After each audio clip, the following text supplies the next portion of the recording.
दोस्तों, आप देख रहे हैं फैक्ट न्यूज़ चैनल। तो आज का न्यूज़ है, संयुक्त राज्य अमेरिका ने यूएसएड के तहत बांग्लादेश को दी जाने वाली सभी धनराशि निलंबित की, राष्ट्रपति डोनाल्ड ट्रंप के कार्यकारी आदेश के तहत। संयुक्त राज्य अमेरिका के 47वें राष्ट्रपति के रूप में शपथ लेने के 5 दिनों के भीतर डोनाल्ड ट्रंप ने एक कार्यकारी आदेश पारित किया, जिसके तहत बांग्लादेश में सभी अमेरिकी संचालन को तुरंत निलंबित कर दिया गया। अमेरिका ने 1961 में राष्ट्रपति कैनेडी के तहत United States Agency for International Development यानी यूएसएड शुरू की। प्रेसिडेंट निक्सन ने कहा था, let us remember the main purpose of American aid not to help other nations but to help ourselves. Trump आज के समय सिर्फ अमेरिका के बारे में सोच रहे हैं। 25 जनवरी 2025 को जारी आदेश में United States Agency for International Development यानी यूएसएड ने अपने कार्यान्वयन साझेदारों को बांग्लादेश में चल रहे सभी अनुबंधों, अनुदानों और सहायता कार्यक्रमों को तुरंत रोकने का निर्देश दिया, जिसमें राष्ट्रपति ट्रंप के कार्यकारी आदेश का हवाला दिया गया। ये पत्र यूएसएड बांग्लादेश के कार्यान्वयन साझेदारों को यह निर्देश देता है कि वे अपने अपने यूएसएड बांग्लादेश अनुबंध, कार्य आदेश, अनुदान, सहकारी समझौता या अन्य अधिग्रहण या सहायता उपकरण के तहत किए गए किसी भी कार्य को तुरंत रोकें, बंद करें या निलंबित करें, नोटिस में लिखा गया है।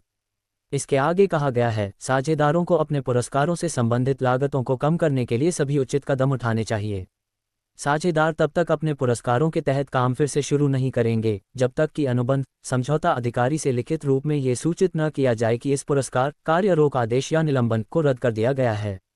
अमेरिका रोहिंग्या संकट के जवाब में मानवीय सहायता का सबसे बड़ा योगदान करता है और 2017 से अब तक लगभग $2.4 बिलियन का योगदान दे चुका है।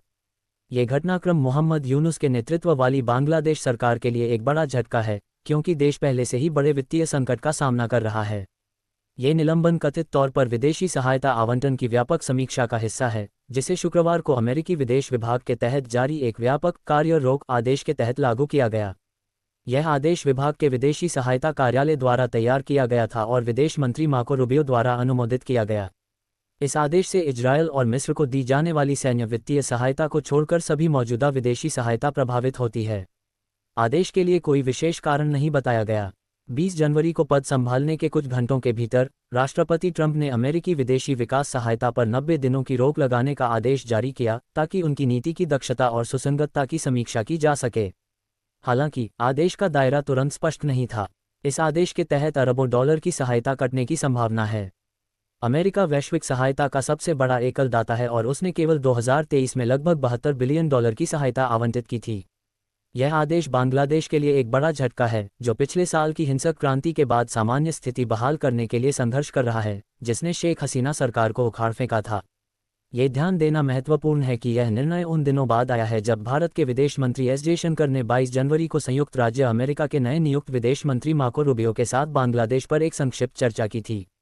जब उनसे पूछा गया कि क्या बैठक के दौरान बांग्लादेश में अल्पसंख्यक मुद्दे पर चर्चा हुई, तो जयशंकर ने कहा, हाँ, हमने बांग्लादेश पर एक संक्षिप्त चर्चा की। मुझे नहीं लगता कि इस पर और विवरण देना उचित होगा। अभी के लिए इतना ही। मिलते हैं अगली वीडियो में। चैनल को जरूर सब्सक्राइब करें।